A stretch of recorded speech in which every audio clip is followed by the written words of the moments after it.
Why do sine waves sound soft, saw waves aggressive, and what can I actually do with these waves? Let's find out. An oscillator generates oscillations, and a lot of them. Measured in hertz. 500 hertz means 500 oscillations per second, or in other words, a pretty fast ride for electricity. Because the oscillator is the part that turns electricity into music, or at least at first, waves. Lots of waves. Many waves.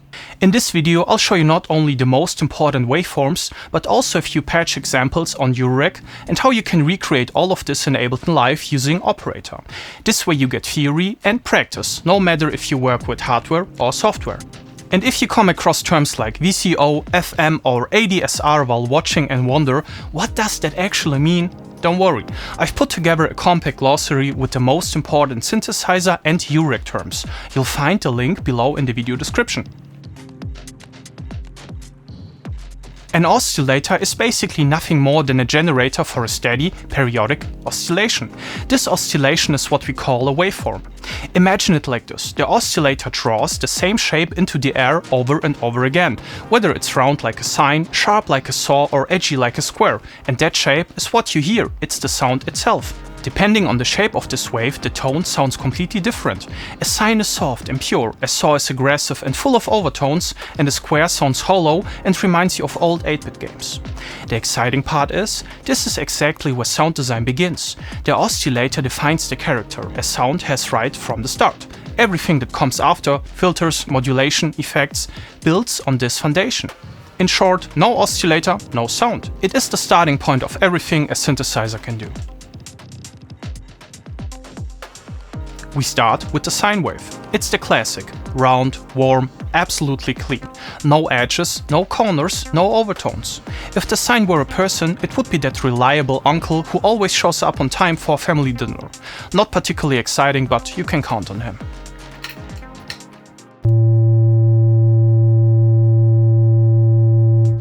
Next up is the triangle wave. It looks quite similar to the sine, but it's sharper, and that creates a few additional overtones. Still soft, but already with a bit more character.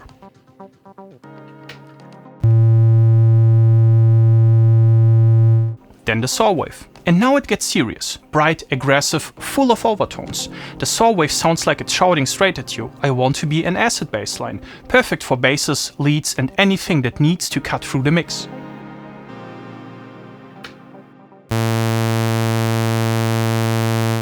And finally, the square wave.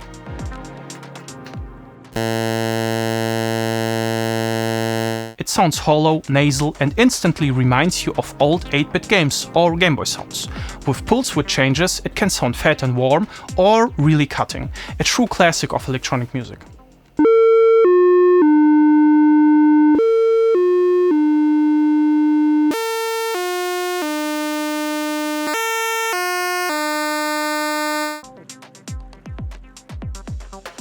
First, I take the output of the sine wave and patch it into my filter. Then I slowly close the low pass.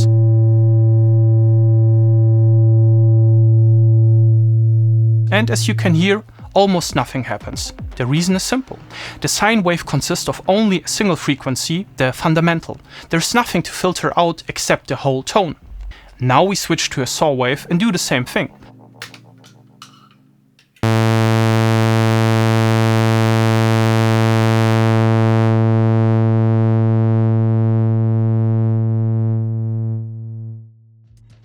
I move the filter and immediately you hear the sound getting brighter and darker. The difference? The saw is packed with overtones, and those are exactly what the filter can cut or emphasize. This is the core of subtractive synthesis. We start with a signal rich in overtones and shape the sound by removing or emphasizing specific frequencies. With a simple filter you can create a whole world of sounds from one single waveform. Let's take a look at the most important parameters, inputs and outputs of an oscillator. 1 volt per octave input. This allows you to send notes to the oscillator. If I plug in the output of a sequencer or keyboard here, the oscillator plays semitones up and down, normal scales and melodies. Without this input, the oscillator would just hold a single tone. Frequency and fine-tune. These are used to tune the oscillator, similar to a guitar. Before we can play melodies, we need to make sure the oscillator actually outputs the correct pitch. So I press a C key, look at the tuner, and if the oscillator is off, I adjust frequency and fine-tune until it outputs a C, just like tuning a string on an instrument.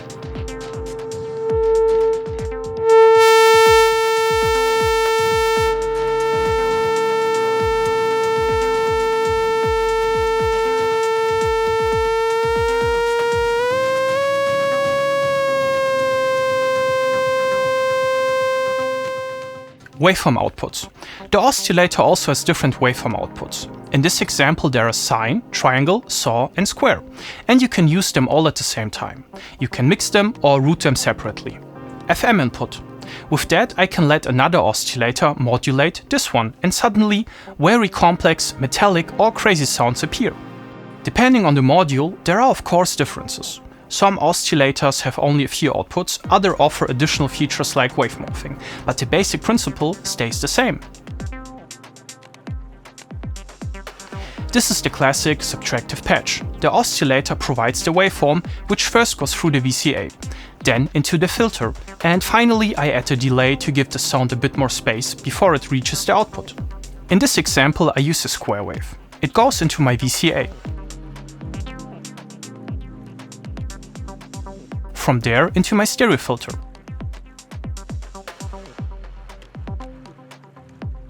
I send the gate out of my keyboard into the ADSR envelope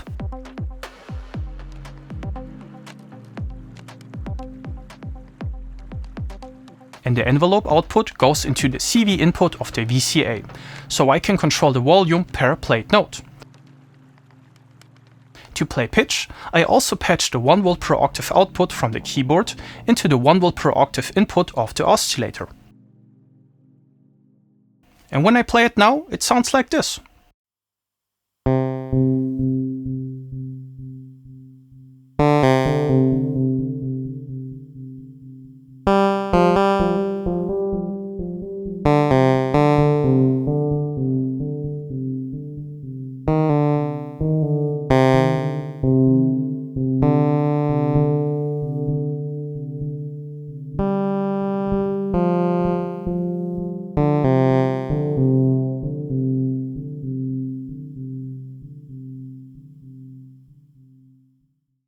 This is exactly how the typical synthesizer sound is created, the foundation of countless tracks. Before we patch, very briefly, FM synthesis stands for frequency modulation. One oscillator, the modulator, modulates the frequency of another oscillator, the carrier.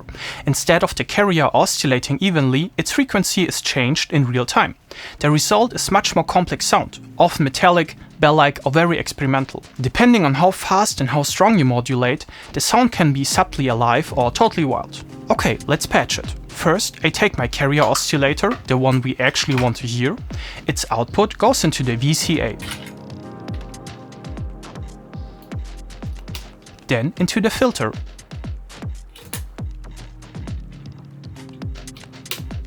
And finally to the output.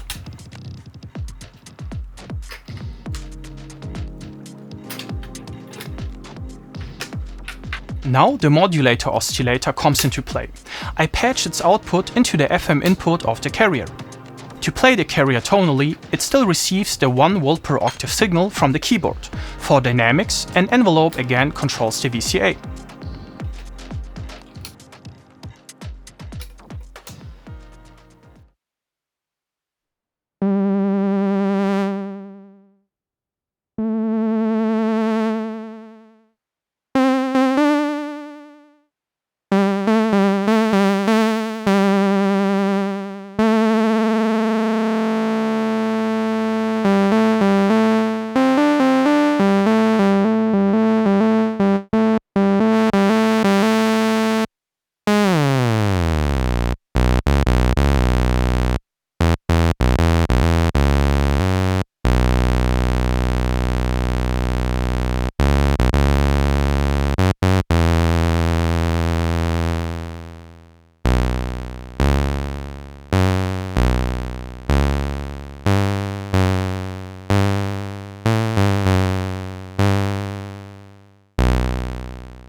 And when we listen now, you immediately notice the sound is much more complex with overtones that a single oscillator could never produce.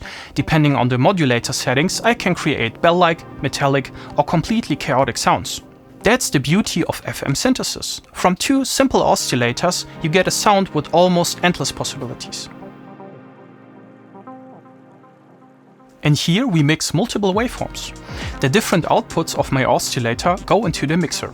In my case, make noise maps. It's basically the Swiss Army knife of the Eurorack world. You've probably seen it before. From the mixer output, it goes into the VCA, then into the filter and finally to the output. This way I can combine simple waveforms and the sound instantly becomes fuller and more alive. Just like in the last example, I again patch the 1 volt per octave signal for pitch and use an envelope to control the VCA.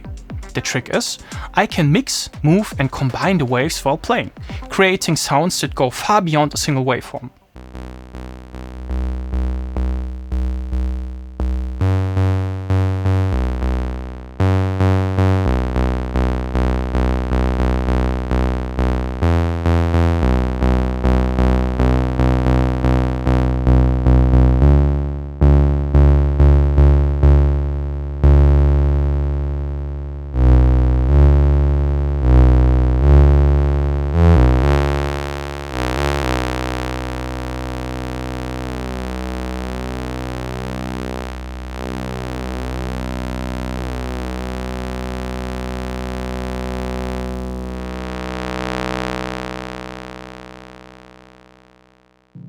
You might be wondering now, do I need Eurorack for this? The answer, no.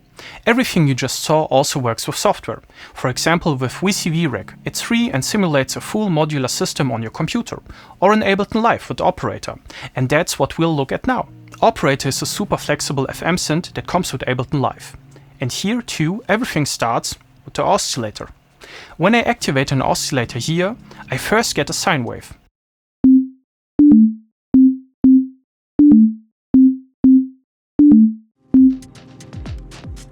Clean, round, just like before. With one click I can change the waveform.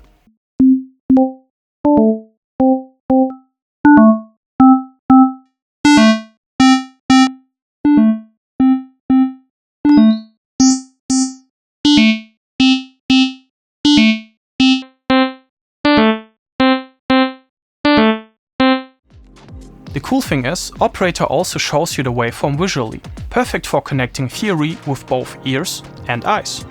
And now the exciting part. In Operator I can also shape, modulate or filter the waveforms further.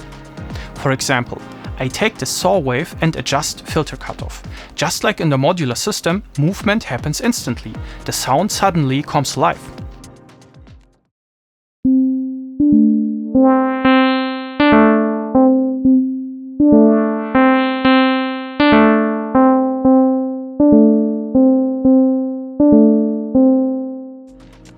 This way you can understand the basics of oscillators directly in your DAW without owning a single Eurorack module. And now that you understand oscillators, you're ready for the next piece, filters. They shape the oscillator's tone by removing frequencies. This is where subtractive synthesis really shines. Once you combine oscillators and filters, the sound design possibilities become infinite. But filters are your next logical step. An oscillator is the heart of a synthesizer. It generates the basic waveforms from which everything else is built. With filters, modulation and the right parameters, these simple waves become music, and that's where the fun really begins. And remember, whether you're working with Eurorack hardware or Ableton Live software, these fundamentals are exactly the same. The only difference is the interface. The sound design principles never change. If you found this helpful, subscribe for more synthesizer tutorials, sound design tips and music production insight. I've also created a glossary with all the important synthesizer terms, VCO, FM, ADSR, CV and more. You'll find it in the video description. And if you want to dive even deeper, check out my full video on Eurorack synthesizers. I'll show you how all these pieces fit together in a full modular system. Thanks for watching. I hope this finally makes oscillators click for you. Happy patching and see you in the next video.